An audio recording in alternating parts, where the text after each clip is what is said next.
Bonjour et bienvenue dans la matinale de l'entrepreneur. Innovation, enjeux du digital, entrepreneuriat et développement économique sont bien sûr au cœur de cette émission. Depuis quelques années, dans le secteur médical, un nouveau terme est apparu, celui de télémédecine, avec la possibilité pour les médecins comme pour les patients d'accéder à des téléconsultations. Le mois de septembre verra d'ailleurs les 1 an du remboursement des actes de téléconsultation médicale par l'assurance maladie. Alors, de quoi s'agit-il? Quels sont les avantages et comment ce système se met-il en place dans les villes et sur les territoires? On en parle aujourd'hui avec Stéphanie Hervier, cofondatrice de Medavise, un outil devenu une référence dans ce domaine. Bonjour Stéphanie. Bonjour. Bienvenue sur ce plateau. Alors dans un premier temps, expliquez-nous comment s'est développée la télémédecine en France et pourquoi vous avez décidé de lancer Medavise en 2014, je crois. Alors le développement de la télémédecine en France, il a été assez lent. C'est-à-dire qu'on a vécu une phase d'environ 10 ans d'expérimentation. Je pense que l'angle qui avait été pris était l'angle de la précaution. Vous voulez y aller doucement, vérifier ce qui s'y prêtait ou non. Finalement, il y a eu le 15 septembre 2018 qui a marqué l'entrée en vigueur de l'Avenant 6 où la téléconsultation est rentrée dans le droit commun. Et aujourd'hui, vous pouvez téléconsulter avec votre médecin et cet acte-là est pris en charge par l'assurance maladie. Juste à titre de comparaison, quand j'expliquais que le développement avait été lent, en Suisse, la télémédecine, elle est déjà très bien installée depuis 1999. Ah oui, d'accord. Donc là, on se rend compte qu'on est un petit peu en retard. On a pris un petit peu de retard, mais ça y est, on l'a bien rattrapé, notamment avec septembre 2018. D'accord. Et ensuite, nous, comment l'idée est venue de lancer Medavise? Ça a été vraiment un constat des territoires.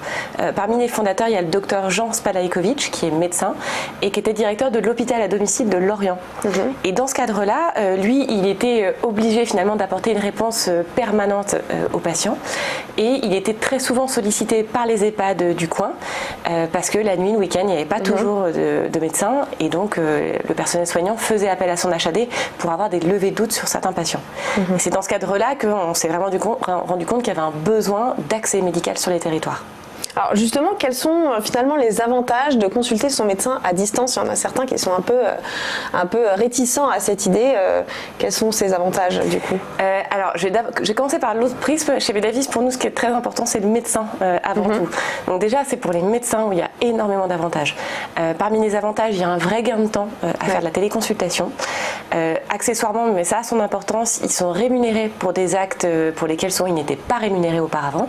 C'est quand même assez fréquent qu'un médecin réponde par téléphone, vous savez, à ses patients, lui fasse une interprétation de résultats d'analyse, etc.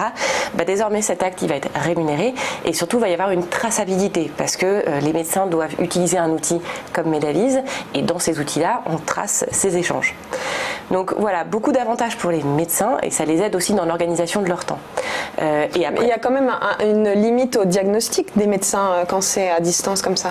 Tout à fait. Alors après, c'est aussi une question de bon sens. C'est-à-dire que, alors d'après la Haute Autorité de Santé, il n'y a aucun cas d'exclusion a priori. Donc ensuite, c'est vraiment à l'arbitrage du médecin de se dire, bah oui, tel acte, je peux le faire à distance, tel acte, non. Ce qui est sûr, c'est que tout acte qui nécessite un examen clinique ne pourra pas se prêter à la téléconsultation. Voilà. Est-ce qu'on peut consulter uniquement des médecins généralistes? Non, vraiment, la HAS a indiqué qu'il n'y avait absolument aucune exclusion a priori. Donc aujourd'hui, et c'est ça qui est très beau dans le déploiement accéléré de la téléconsultation depuis septembre, c'est qu'il y a des applications multiples. Certes, ça va être avec votre médecin de ville, mais ça va être également dans des établissements de santé, par exemple un suivi post-opératoire, une consultation de pré-anesthésie. Il y a vraiment énormément de cas d'application et multi-spécialités. Alors on va rentrer dans le vif du sujet et parler de Medavise plus concrètement. Comment marche la solution en termes de prix, d'assurance maladie ou d'inscription? Alors donc Medavise, c'est un outil de téléconsultation en mode SaaS. Le principe étant que pour le médecin, il n'y a rien à installer. Notre solution est accessible depuis son navigateur Chrome.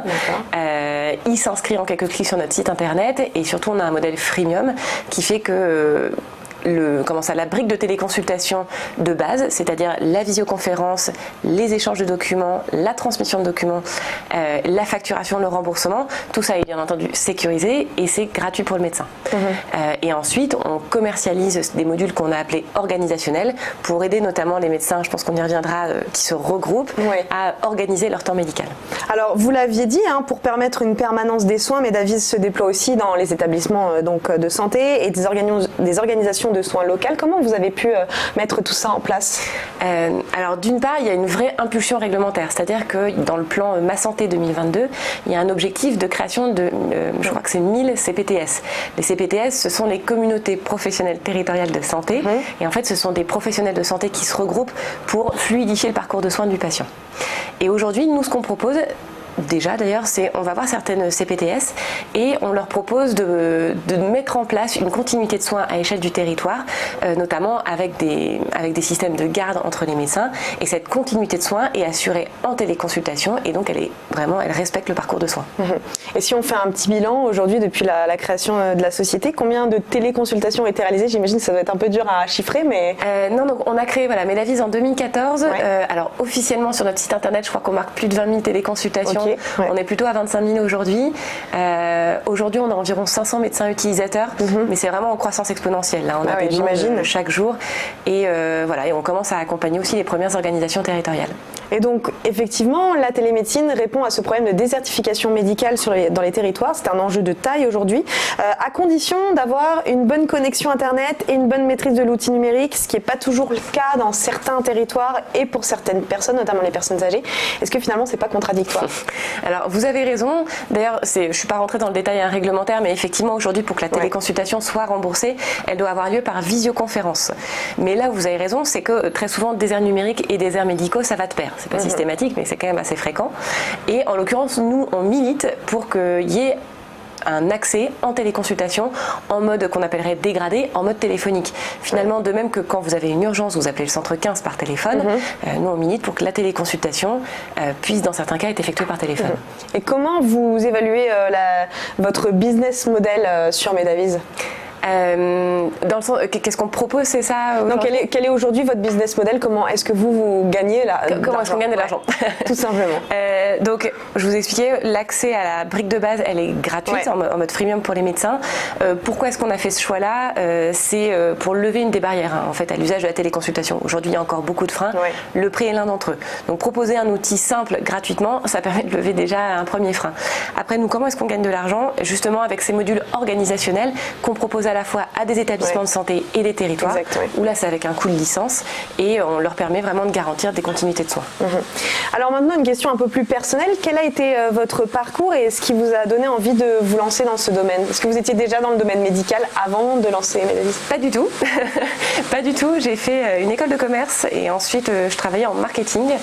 Et après en fait, très, comme souvent quand on lance une entreprise, c'est vraiment le fruit de rencontres, le fruit aussi d'un bon tempo.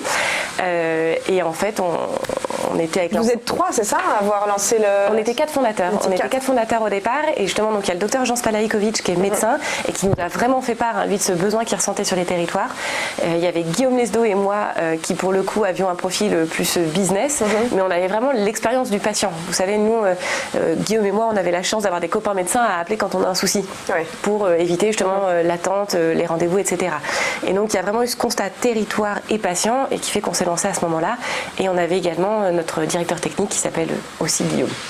Et aujourd'hui, est-ce que vous avez des objectifs pour les prochains mois à l'horizon 2020? Oui, on a une feuille de route bien chargée. Il y a beaucoup d'objectifs. Le premier objectif, je vous évoquais les CPTS.